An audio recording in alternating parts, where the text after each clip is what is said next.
Emily Carter lived in a quiet suburban neighborhood where life moved at a steady, predictable pace. Her days revolved around her kids, Ethan and Lily, and her job as a dental hygienist at a local clinic. She loved her little home, a cozy 3-bedroom house with a modest garden out front. It wasn't fancy, but it was hers, and she took pride in keeping it neat and welcoming. The neighborhood itself had a charm to it, with rows of similar houses, tree-lined streets, and friendly faces. Or so Emily thought.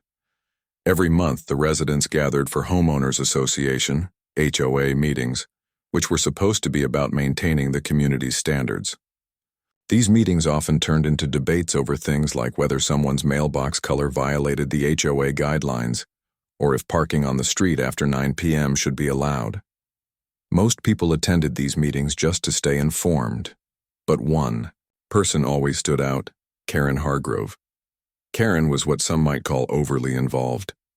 She chaired most of the meetings, spoke loudly, and seemed to have an opinion on everything. If someone left their trash cans out too long, Karen would march over and remind them of the rules. If a neighbor painted their door a shade darker than approved, Karen would send a strongly worded email demanding they repaint it immediately. People joked about her behind closed doors, calling her HOA Karen, but no one dared cross her because she knew how to make life difficult. At first, Emily tried to avoid conflict with Karen. She followed the HOA rules carefully, made sure her lawn was mowed regularly, and kept her car parked in the driveway instead of the street. But Karen still found reasons to criticize. Once, she complained that Emily's Halloween decorations were too scary for the neighborhood vibe. Another time, she accused Emily of letting her kids play basketball in the cul-de-sac, claiming it posed a safety hazard. Each encounter left Emily feeling frustrated, but not enough to let it ruin her otherwise peaceful life. What really bothered Emily, though, was the way Karen acted like she owned the place. At every meeting, she dominated the conversation, interrupting others and dismissing their concerns. When new families moved into the neighborhood, Karen was usually the first to introduce herself, not to welcome them warmly, but to hand them a thick binder filled with HOA regulations. Some newcomers appreciated her thoroughness, others felt intimidated. Either way, Karen thrived on being the center of attention. Despite her irritation, Emily didn't think much of Karen beyond finding her annoying. After all, Karen's antics seemed harmless compared to real problems other people faced. Emily had bigger priorities: paying bills, helping her kids with homework, and making ends meet as a single mom. She figured Karen was just one of those people who needed to feel important, and as long as Emily stayed out of her way, there wouldn't be any issues. But deep down, something about Karen unsettled Emily. There was a coldness in her eyes when she reprimanded someone, a smug satisfaction when she caught someone breaking a rule. And while everyone else rolled their eyes at Karen's behavior, Emily couldn't shake the feeling that there was more to her than met the eye. Little did she know that gut instinct would soon prove to be right, in ways she could never have imagined. For now, however, life went on as usual. Emily continued attending HOA meetings, nodding politely during discussions about flower bed, borders, and holiday light displays. She dropped off cookies at her neighbors' homes during Christmas and waved hello when she passed them walking their dogs. Everything appeared normal on the surface. But beneath the calm exterior of this picture-perfect suburb, trouble was brewing, and Karen Hargrove was at the heart of it. It started with small signs that Emily barely noticed at first. A letter here, a phone call there. Things that seemed like mere inconveniences at the time but would later reveal themselves as pieces of a much larger puzzle. For now, though, Emily remained blissfully unaware of the storm heading her way. All she knew was that her quiet suburban life was about to change forever, and not in the way she expected. It began with an envelope that arrived in the mail one Tuesday afternoon. Emily didn't think much of it at first, just another bill or maybe a coupon booklet. But when she opened it, her heart sank. The letter inside was from a collection agency demanding payment for thousands of dollars in credit card debt. The name on the account? Hers. Except Emily had never applied for this credit card. Confused and alarmed, she read through the details. According to the letter, The account had been open for several months, racking up charges at high-end stores, restaurants, and even a car rental service. None of these purchases made sense. They weren't things Emily would ever buy, let alone be able to afford on her salary. She assumed it was some kind of mistake, a mix-up with someone else's information. After all, how could someone rack up so much debt in her name without her knowing? Emily called the number listed on the letter, hoping to clear things up quickly. The representative on the other end sounded polite but firm. They explained that the account was indeed under her Social Security number and asked if she recognized any of the transactions. Emily said no, explaining that she hadn't authorized any of them. The representative suggested she contact the credit bureaus immediately to dispute the charges and freeze her accounts. By the time the call ended, Emily felt a knot forming in her stomach. Something wasn't right. Over the next few days, more letters arrived. Bills for luxury items she didn't purchase, notices about loans taken out in her name, and even paperwork for a timeshare in Florida. Each envelope brought a fresh wave of panic. Emily tried to stay calm, reminding herself that mistakes happened. Maybe her personal information had been leaked during one of those data breaches she'd heard about on the news. Or perhaps someone had hacked into her email and stolen her identity online. Whatever the cause, she knew she had to act fast. She filed reports with the police and contacted the major credit bureaus to flag her accounts.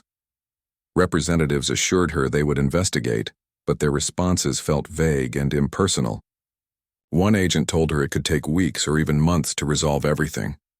In the meantime, Emily froze her credit to prevent further damage. It was a small victory, but it did little to ease her growing anxiety. As if the situation wasn't stressful enough, Karen Hargrove suddenly became oddly interested in Emily's life. At first it was subtle, a casual question here and there, during HOA meetings about whether Emily was doing okay financially. Then came the unsolicited advice. "You know, I've heard stories about people getting scammed online. Are you sure your accounts are secure?" Emily brushed it off as Karen being nosy, which wasn't unusual, but the questions kept coming, often phrased in ways that felt accusatory rather than concerned. One evening, Karen showed up unannounced at Emily's doorstep. She carried a plate of cookies, claiming it was a friendly gesture. But once inside, she wasted no time steering the conversation toward Emily's financial troubles. "I couldn't help but notice all those envelopes piling up," Karen said, gesturing toward the kitchen counter where Emily had stacked the bills. "Is everything all right? If you're struggling, I can recommend a great financial advisor." Emily forced a smile, trying to hide her irritation. "Thanks, but I'm handling it," she replied curtly. Karen pressed on anyway, asking pointed questions about the nature of the debts and whether Emily suspected anyone close to her might be involved. The implication hung heavy in the air, that maybe Emily wasn't being entirely truthful about what was going on. By the time Karen left, Emily felt uneasy. Why was Karen so fixated on her finances? Was she genuinely trying to help, or was there something else behind her sudden interest? Emily couldn't put her finger on it, but she decided to keep her guard up around Karen moving forward. Desperate for answers, Emily started digging deeper into the fraudulent accounts. She spent hours combing through bank statements, credit reports, and transaction histories. Slowly, patterns began to emerge. Many of the purchases were made near Karen's workplace, and a suspicious email address used to set up one of the accounts bore a striking resemblance to Karen's initials. Coincidence? Maybe. But Emily's instincts told her otherwise. Her suspicions deepened when she stumbled across photos of Karen on social media. There she was, posing in front of a brand new BMW, wearing designer sunglasses and holding a Louis Vuitton handbag. Another photo showed her lounging by a pool in Miami, sipping a cocktail. These weren't the trappings of someone living paycheck to paycheck like most of their neighbors. How could Karen afford such luxuries on her modest HOA dues and whatever side job she occasionally mentioned? The pieces started falling into place in Emily's mind. Could Karen be using her stolen identity to fund this extravagant lifestyle? The thought seemed absurd at first.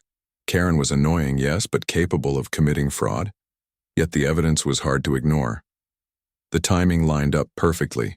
The fraudulent accounts had been opened shortly after Karen began inserting herself into Emily's business. And now, her nosy behavior took on a sinister undertone. Determined to get to the bottom of it, Emily decided to confront Karen directly. She gathered copies of the fraudulent documents, highlighting the discrepancies and connections she'd uncovered. Her hands trembled as she rehearsed what she would say, imagining every possible reaction Karen might have. Would she deny everything? Admit guilt? Or worse, try to intimidate Emily into staying quiet? The confrontation loomed ahead like a storm cloud, dark and unavoidable. Emily knew it wouldn't be easy, but she also knew she couldn't sit back and let someone ruin her life without fighting back. For the first time since this nightmare began, she felt a flicker of hope. Not because she had proof yet, but because she finally had a direction to follow. Whatever happened next, one thing was certain. Emily Carter wasn't going down without a fight. Emily knew she couldn't rely on the police or credit bureaus to solve her problem quickly. She had already spent weeks waiting for answers, only to be met with vague promises and bureaucratic delays. The mounting bills and unanswered questions were taking a toll on her mental health, but more than anything, she was angry. Angry that someone had invaded her life so deeply, angry that she felt powerless to stop it, and most of all, angry at the growing suspicion that Karen Hargrove was behind it all. Determined to take matters into her own hands, Emily decided to dig deeper. Her first step was to meticulously review every document related to the fraudulent accounts. She spread them out across her dining table late one night after the kids were asleep. With a cup of coffee in hand and a notebook beside her, she began connecting the dots. Many of the transactions had been made at locations near Karen's workplace, boutique clothing store, an upscale restaurant, even a car dealership. At first glance, these could have been coincidences, but when combined with other details, they painted a troubling picture. One piece of evidence stood out: the email address used to open one of the accounts. It was listed as Cargrove234, which matched Karen's initials. Emily stared at it for a long time, her heart pounding. Could Karen really be this careless? Or was she confident enough to think she wouldn't get caught? Either way, it was undeniable proof that Karen was involved, or at least connected to the fraud. Still, Emily needed more. She turned to social media, scrolling through Karen's profiles for any clues. What she found shocked her. Karen's posts were filled with photos of luxury vacations, designer handbags, and expensive cars, all things far beyond what a typical HOA chairperson could afford. There was a picture of her standing next to a shiny new BMW captioned, "Treat yourself right." Another showed her lounging by a pool in Miami, sipping a colorful cocktail. These weren't just random indulgences. They were signs of someone living well above their means. And judging by the timestamps, many of these purchases aligned perfectly with the dates of the fraudulent charges on Emily's stolen accounts. The more Emily looked, the angrier she became. How dare Karen steal from her? How dare she flaunt her ill-gotten wealth while ruining Emily's life? But beneath the anger was a growing sense of determination. If Karen thought she could get away with this, she was wrong. Emily vowed to expose her no matter what it took. Armed with her findings, Emily decided to confront Karen directly. She gathered copies of the documents linking Karen to the fraud, bank statements, screenshots of transactions, and the damning email address, and rehearsed what she would say. She imagined every possible scenario: Karen denying everything, breaking down in tears, or even threatening her. No matter how Karen reacted, Emily was prepared to stand her ground. The confrontation took place on a Saturday morning. Emily knocked firmly on Karen's front door, clutching the folder of evidence tightly in her hand. When Karen answered, she looked surprised to see Emily, but quickly plastered on her usual fake smile. "Emily, what a nice surprise," she said, though her tone suggested otherwise. "Is everything all right?" "I need to talk to you," Emily replied, cutting straight to the point. Her voice was steady despite the storm of emotions swirling inside her. "It's important." Karen hesitated for a moment before stepping aside to let her in. The inside of Karen's house was as immaculate as Emily expected. Spotless furniture, fresh flowers on the dining table, and framed photos of Karen posing with various neighbors at HOA events.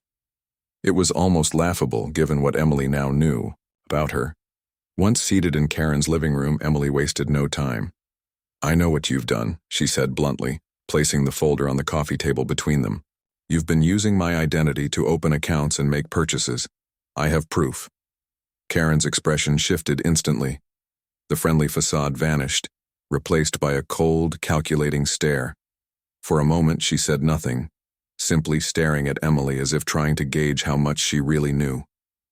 Then, without missing a beat, she launched into denial mode. "What are you talking about?" Karen asked, feigning confusion. "This is ridiculous.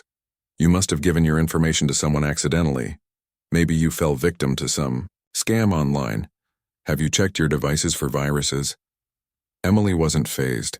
She opened the folder and slid a copy of the email address across the table. "Does this look familiar?" she asked pointedly. "It matches your initials and it was used to open one of the accounts. Plus, most of the purchases were made near your workplace. Care to explain that?" Karen's face flushed red, but she didn't back down. Instead, she leaned forward, her voice dripping with venom. "Are you accusing me of stealing from you? Do you realize how serious that is? If you're trying to ruin my reputation over some misunderstanding, you'll regret it." "It's not a misunderstanding," Emily shot back, refusing to be intimidated. "And it's not just about your reputation anymore. This is my life we're talking about. My credit score, my finances, my peace of mind. All gone because of you." For a brief moment, Karen seemed shaken, but then she recovered, switching tactics. "Look, maybe someone hacked into your accounts and used my information too. That's entirely possible, isn't it? Why don't we go to the police together and sort this out?" Emily saw right through the attempt to deflect blame. "Don't play innocent with me," she snapped. "I've seen your social media posts. Those fancy vacations, the designer bags, the car. You think I don't notice how suddenly you can afford all of that? You're using my money to live your dream life, and I'm done letting you get away with it."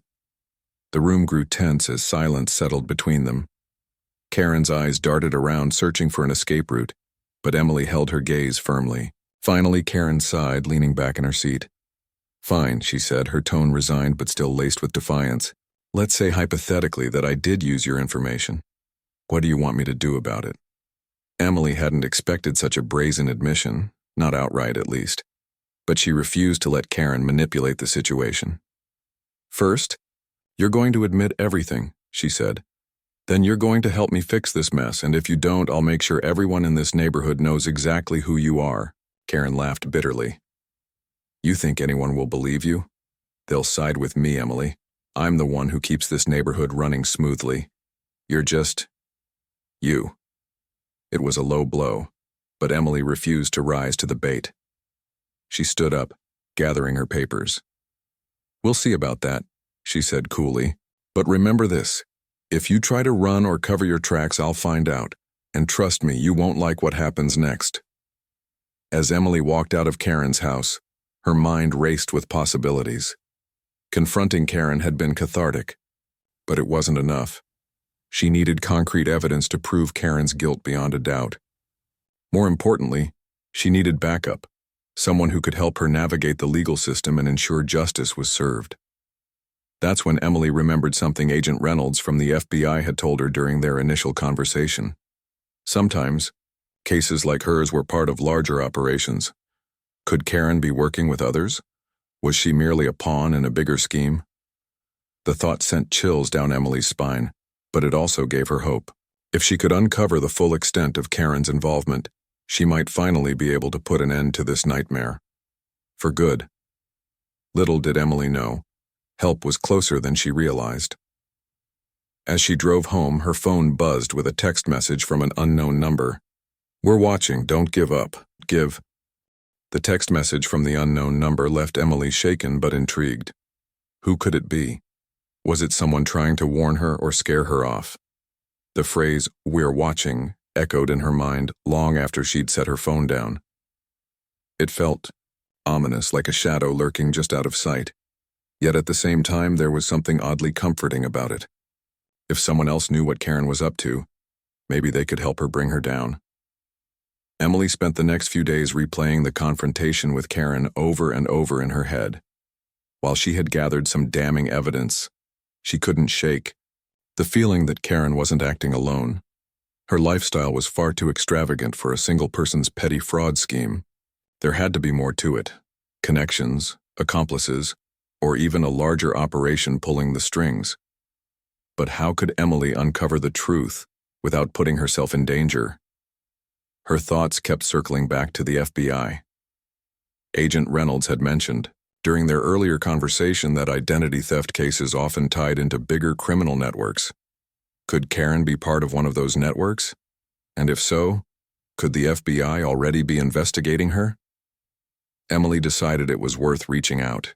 Again, she pulled up the contact information Agent Reynolds had given her and sent him a brief email summarizing her recent discoveries, including the suspicious email address, Karen's social media posts, and the strange text message she'd received. To her surprise, he replied within hours, asking her to meet him at a nearby coffee shop the following day. When Emily arrived at the cafe, Agent Reynolds was already seated at a corner table, sipping black coffee. He looked younger than she, remembered, his sharp suit contrasting with the casual atmosphere of the place. Despite his professional demeanor, there was a warmth in his eyes that put Emily at ease. After exchanging pleasantries, he got straight to the point. "We've been monitoring Karen Hargrove for months," he admitted, lowering his voice slightly. "She's not just your average HOA busybody. Our investigation suggests she's involved in an organized ring of identity thieves targeting homeowners in affluent neighborhoods." Emily's jaw dropped. "Are you serious?" she asked, struggling to process the revelation. "How did I end up caught in the middle of this?" Agent Reynolds nodded sympathetically. "Unfortunately, criminals like Karen prey on people who follow the rules and keep a low profile.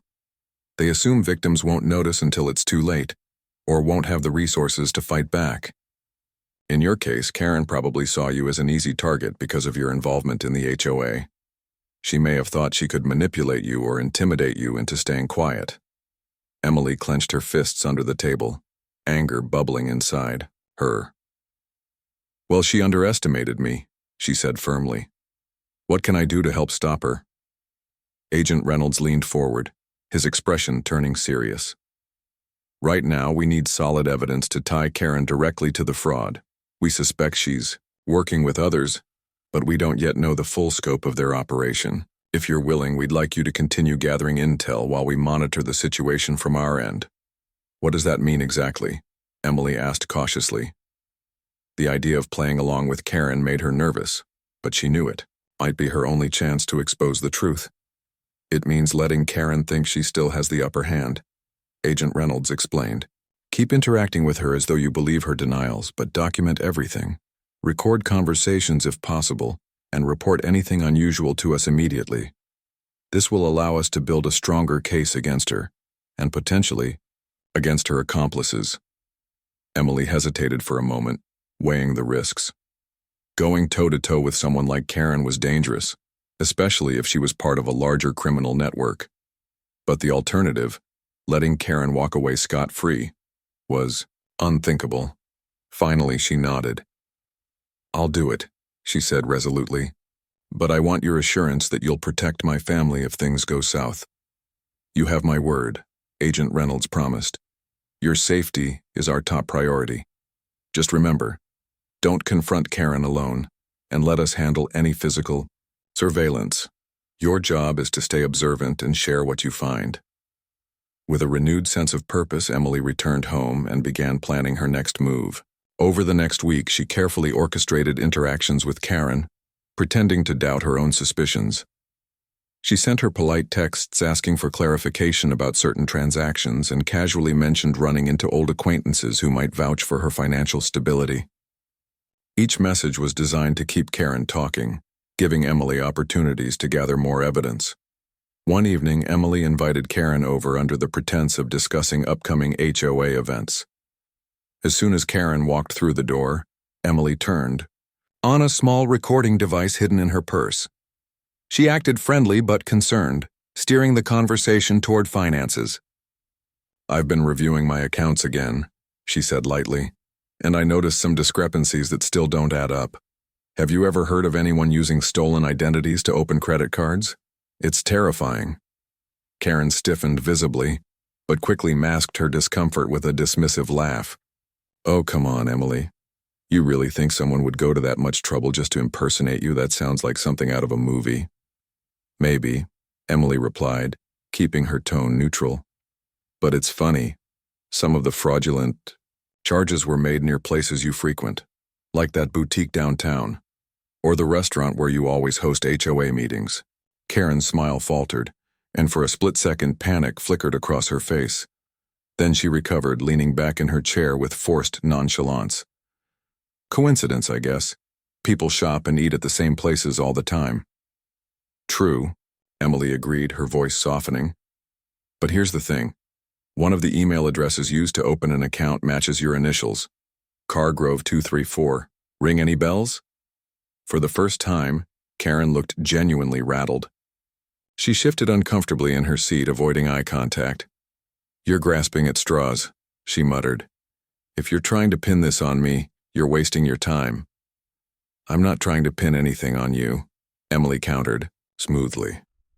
I'm just trying to understand what's happening. Because if someone is using my identity, I deserve answers. Don't you agree? Karen didn't respond, but her silence spoke volumes. Emily pressed on, gently coaxing her to reveal more details. By the end of the conversation, Karen had slipped up multiple times, mentioning specific pieces of Emily's personal information, details only someone involved in the fraud would know. After Karen left, Emily reviewed the recording with a mix of satisfaction and unease. She had gotten what she needed, irrefutable proof of Karen's involvement. But the weight of what she was doing began to settle heavily on her shoulders. Every interaction with Karen felt like walking a tightrope, balancing between exposing the truth and risking retaliation. Still, she reminded herself why she was doing this, not just for herself, but for everyone else who might fall victim to Karen's schemes. As the days passed, Emily grew increasingly aware that she wasn't the only one watching Karen. Strange. Cars lingered outside Karen's house and unfamiliar faces appeared at neighborhood gatherings. At first, Emily worried that Karen's accomplices might be onto her. But then she noticed subtle signs that suggested otherwise. Discreet nods from strangers, cryptic messages left on her voicemail, and even a bouquet of flowers delivered anonymously with a note that read, "Stay strong." It dawned on her that these gestures likely came from the FBI, offering quiet reassurance that she wasn't alone. Despite the support, Emily couldn't shake the feeling that Karen was growing suspicious. During one particularly tense exchange, Karen accused Emily of conspiring with others to ruin her reputation. "You're not fooling anyone," Karen hissed. "If you think dragging my name through the mud will make you look better, you're wrong." Emily maintained her composure, smiling sweetly. "I don't need to drag your name anywhere, Karen. Your actions speak for themselves." The tension between them escalated with each encounter, but Emily refused to back down. She knew the stakes were high, but she also knew she was closer than ever to bringing Karen to justice. With every piece of evidence she collected, she felt a little stronger, a little braver. For the first time in months, she allowed herself to imagine a future free from fear. A future where Karen Hargrove would finally face the consequences of her actions. As Emily continued her covert efforts to gather evidence against Karen, she found herself walking a delicate line. On one hand, she was determined to expose Karen's crimes and bring her to justice. On the other, she couldn't ignore the creeping sense of danger that followed her everywhere. Even mundane tasks like grocery shopping or picking up the kids from school felt different now, as if someone might be watching her every move. The paranoia wasn't entirely unfounded. Karen had already proven herself capable of manipulation and deceit. If she caught wind of what Emily was doing, there was no telling how far she would go to protect herself. Despite her fears, Emily pressed on. She knew she couldn't afford to hesitate, not when so much was at stake. With Agent Reynolds' guidance, she began documenting everything meticulously. Every suspicious email, text message, or comment from Karen was saved and shared with the FBI. She even started keeping a journal, jotting down details of their interactions and noting any changes in Karen's behavior. The entries became a lifeline, for Emily, helping her process the chaos swirling around her while also ensuring she didn't miss anything important. One afternoon, as Emily sat reviewing her notes, her phone buzzed with another cryptic text message. "Be careful. Eyes are everywhere." At first, she assumed it was another reassurance from the FBI, but something about the tone made her uneasy. Was it meant to warn her about Karen or someone else? For all she knew, Karen could have accomplices lurking in the shadows, people whose faces she hadn't yet connected to the scheme. The thought sent a chill down her spine, but she forced herself to focus. Panicking wouldn't solve anything. What mattered most was staying vigilant and trusting the plan she'd agreed upon with Agent Reynolds. The next step involved setting a trap for Karen, one that would force her to reveal more incriminating details without realizing it. Under the guise of seeking advice, Emily arranged to meet Karen at a local cafe. She chose the location carefully, knowing it was frequented by families and professionals alike. It seemed innocent enough, but she suspected the FBI might use the opportunity to observe Karen discreetly. As she waited for Karen to arrive, Emily rehearsed her lines in her head, reminding herself to stay calm and act natural. When Karen walked in, she looked just as polished as ever, her hair perfectly styled, her outfit immaculate. To anyone else, she appeared to be the epitome of suburban perfection, but Emily saw through the facade now. Beneath the designer clothes and practiced smile lay a woman desperate to maintain control, a woman who would stop at nothing to protect her secrets. "Thanks for meeting me here," Emily said warmly as Karen took a seat across from her. "I wanted to talk about something that's been bothering me." Karen raised an eyebrow, feigning curiosity. "Of course, what's going on?" Emily hesitated for a moment, letting the silence stretch just long enough to make Karen uncomfortable. Then she leaned forward slightly, lowering her voice. "It's about the HOA finances. I've been looking over some old records and I noticed a few discrepancies. Nothing major, but, well, I thought you might be able to clarify them for me." Karen's expression shifted ever so slightly, though she tried to mask it with a laugh. "Discrepancies, really? You're worrying over nothing, Emily. The books are always balanced. You should know that better than anyone." "I'm sure they are," Emily replied smoothly. "But there are a couple of transactions that don't quite add up.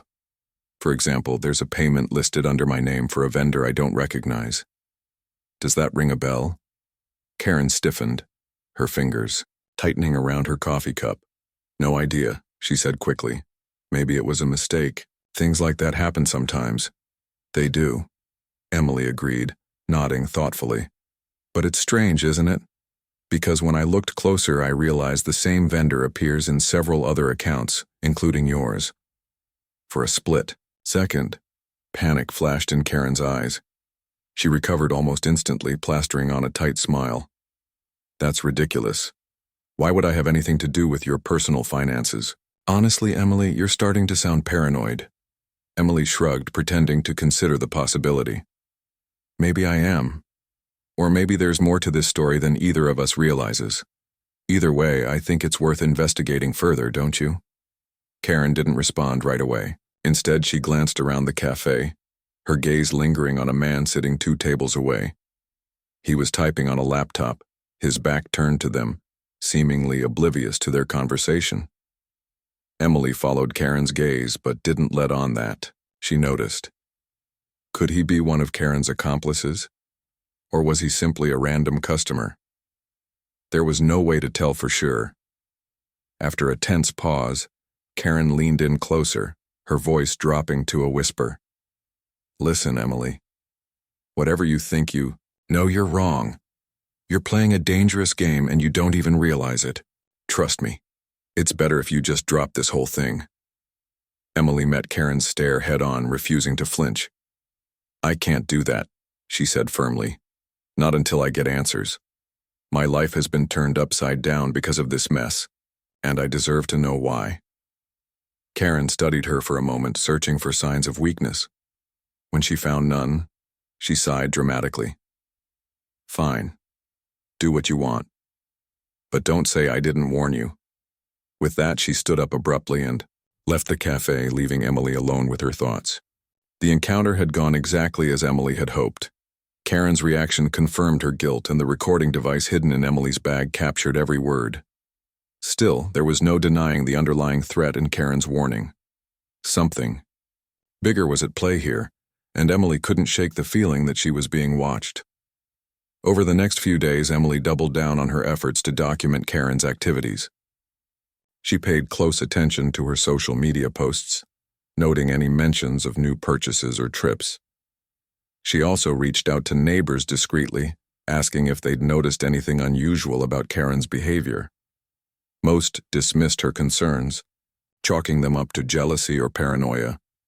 But a few admitted they'd seen things that didn't quite add up: luxury items appearing in Karen's home overnight, unexplained absences during work hours, and even whispers of arguments with strangers late at night.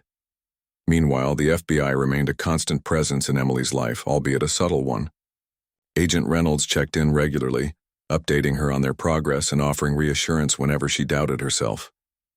"You're doing great," he told her during one phone call. "We're closing in on her network, but we need you to keep pushing.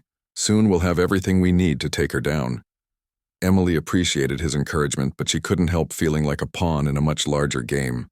While she trusted the FBI to handle the investigation professionally, the weight of responsibility rested squarely on her shoulders.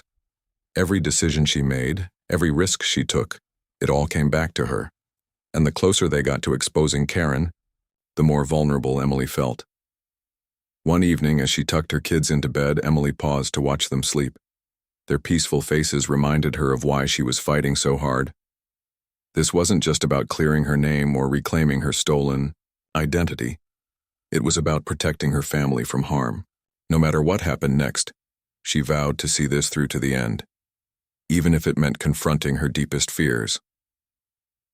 The final piece of the puzzle fell into place a few days later, when Emily received an unexpected package in the mail. Inside was a flash drive labeled Evidence. Confused but intrigued, she plugged it into her computer and opened the files. What she found left her breathless.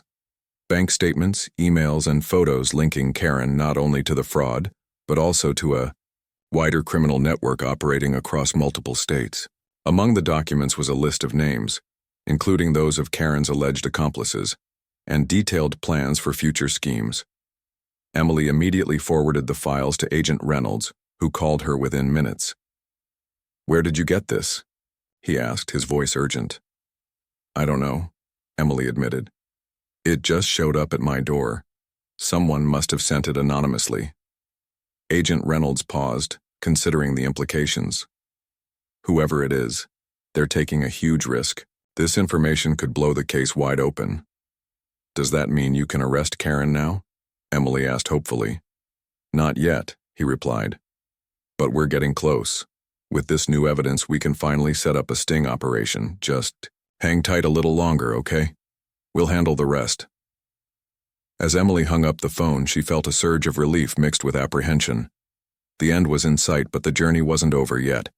Until Karen was behind bars, Emily knew she couldn't let her guard down, not for a single second.